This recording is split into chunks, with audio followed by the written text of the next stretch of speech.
Hello, my wonderful viewers. You're welcome back. Still on Senator Natasha and Senator AKPABIO saga.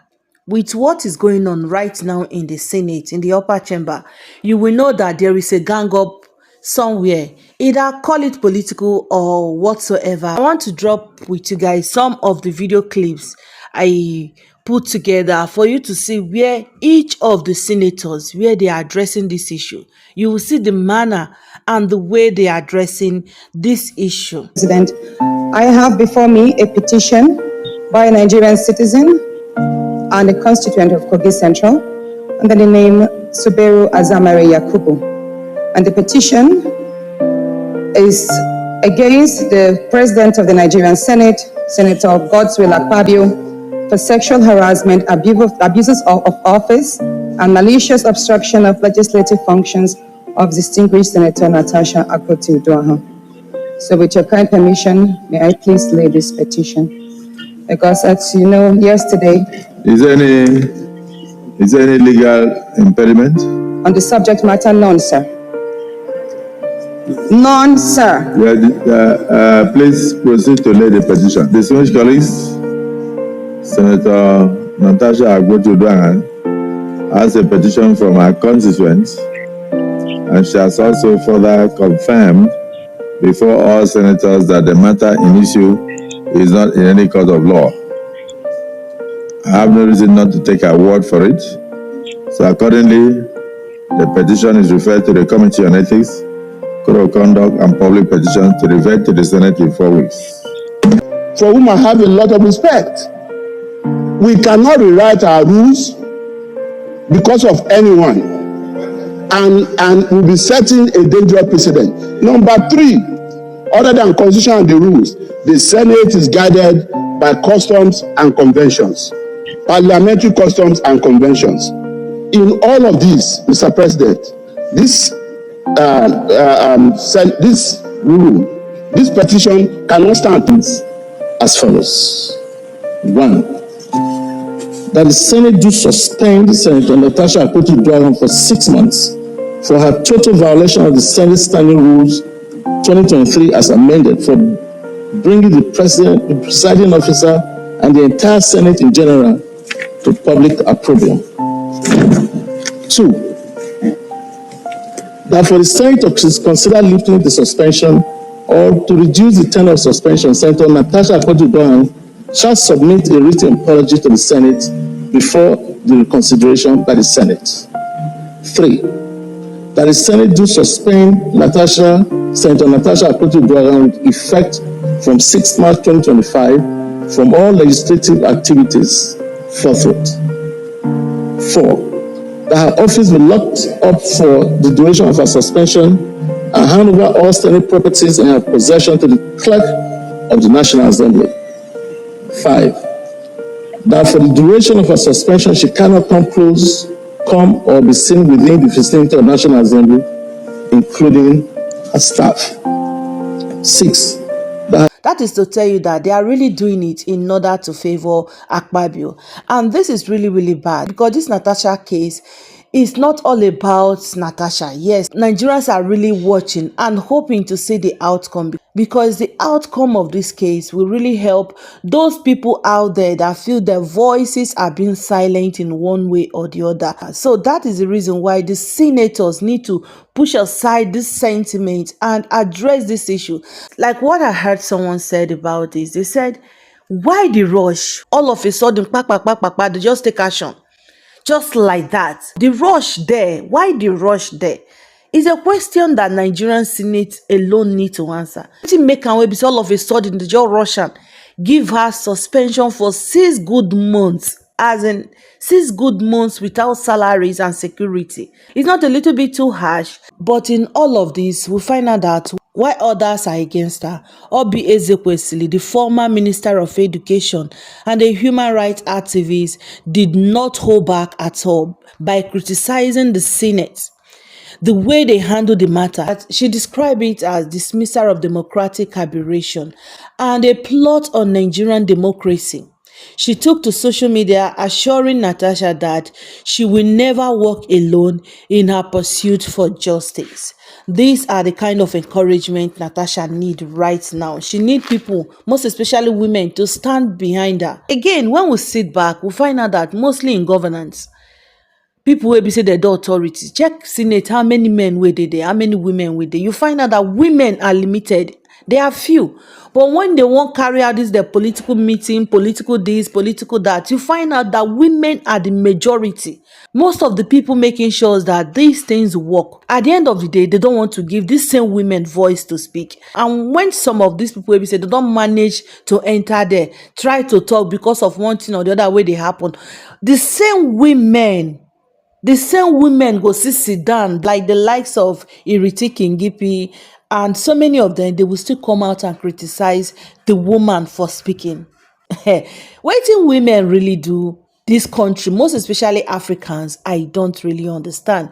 Because when you go to the Western world, women, they get voice. They really get voice, and their voice are very loud. So personally, I think that this Senate deliberation on Natasha's suspension is not just a political decision, but a defining moment for Nigerian democracy. I can't see the reason why they will give her such harsh punishment. Okay, then say yes, say she breached the contract. Just because of that one night, they give her 6 months. The Nigerian Senate should know that Nigerians are watching them. Every step, the media are there.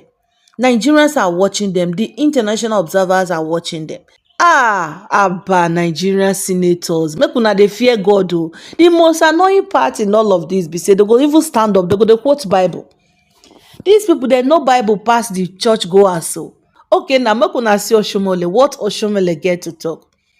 In as much as he tried to paint his words, you go really see. In fact, let me just drop the video for you guys, and please don't forget to subscribe to my channel, like, and also drop your comment, your take on this with us in the comment section. And again, I want to really thank you all for always tuning in to watch. Thank you and bye. Summary by the report of the Ethics Committee chaired by Senator Neda, and of other contributions that have been made, including the very, very insightful summary by the Senate leader. I thought, because you have encouraged yourself, regardless of what my dad said, that you have no friend, I think you have friends. It would be dangerous for you to lead yourself to the conclusion that you don't have friends. How can you preside over affairs of enemies or people you don't trust? That trust line between the leadership and the followership must be serviced. But it can be brought under test in moments like this. My advice is that the quality of a leader is tested when you are under severe provocation, how you manage it, which is why I appreciate the way you have even admitted to more complaints as if nothing had gone wrong. Sometimes in leadership, we face those temptations. I thought I should share with my very good friend and sister, and also our in-law, my experience on the floor of this Senate. I went on channel television, in my opinion, to defend the Senate.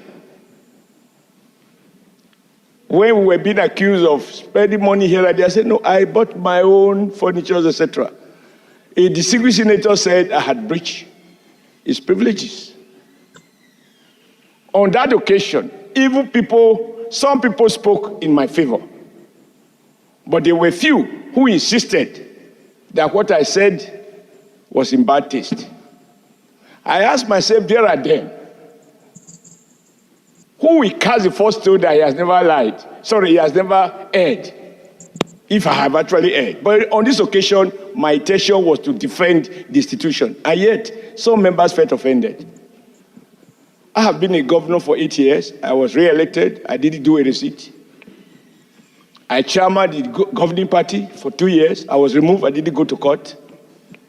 So once I noticed that there were some senators who felt that my comment was embarrassing to them, For me, it is a mark of strength to admit that not being my intention, that I apologize to those who felt offended by my comment, even as my intention was very noble and clear as far as I was concerned. I think that to apologize is not to belittle yourself. And even the Holy Bible says, and this is where I want to appeal to those who have taken very strong stand, that any sin we commit, once we admit to the fact of our failing, of committing, of breaching any of the 10 commandments of God, that if we apologize to God and confess that we will not do so again, we can still see the kingdom of God. I think it is based on this logic that the committee created a window. And I also know that on a previous occasion, that sort of window, even though not stated, was exploited for a former chief whip. So I don't want to go into the merits because there is nothing new to be said. I just want to appeal to distinguished Senator Mrs. Udwanga that everyone that has spoken cannot possibly be coward or foolish. Truth of the matter is the rules are binding. They are enforceable. They are potent. I wasn't in the Senate that day. I was in Benin. When I saw the fireworks on television, I thought it was something else, but I don't know because initially I didn't know what the issues were. When I was told it's about change of seat, Sir, my seat has been changed. The only thing that the committee couldn't do is to change my person and my values. And thank God, as President Tinubu has said repeatedly, no matter how short a man is, he can see the sky. So my seat was changed, but my views have not changed about anything that I want to speak on. I think that is the beauty of democracy. This is meant to appeal to Senator Natasha, who you had caused as revealed by the leader of the House, that you even address her as princess of the Senate. I think she can still remain the princess that she has been, provided she doesn't work herself into the conclusion that it's a mark of weakness to admit when maybe out of whatever feeling you have erred. And it bears repeating that the offense is not against the presiding officer. It's breach of the rules under which affairs of this Senate are conducted. I'm not going to go to whether somebody has been favored or not favored. In life, what you didn't think is a favor, somebody else will see it as a favor. So I want to appeal to you, Mr. President. It's not an easy thing to sit there and issues of change of seat. That's what I want to comment on. Issues of change of seat degenerated to the kind of fireworks that we saw on television. And of course, for those who talk about social media, why are they social media? That is the way it works. So I conclude, sir. I thank you for allowing me to speak, and I apologize to the Senate leader that I'm speaking after he had spoken. But this is the time you had acknowledged me to speak. I think that the committee, if you follow the sequence, issues of discrimination cannot be proven. It is actually the opposite. That under your leadership, distinguished Senator Mrs. Udwanga can claim victimization based on facts. And I urge her to reflect deeply about tomorrow, because she can do nothing about yesterday, but she can mend by recognizing that to apologize for what you have found to be wrong is not a mark of weakness. And to our colleagues, I think rebuilding our collective image is necessary. I had occasion to say that once you have been stripped naked in the market, how much more can you cover, since everybody has seen it? But then I also then asked myself subsequently, because you were stripped naked in the market, should you continue to walk naked all over the country? The moment you realize you have been naked, we are told that when a madman realizes that she's naked, if he begins to wear clothes, then you know he's regaining sanity. It is not a mark of weakness.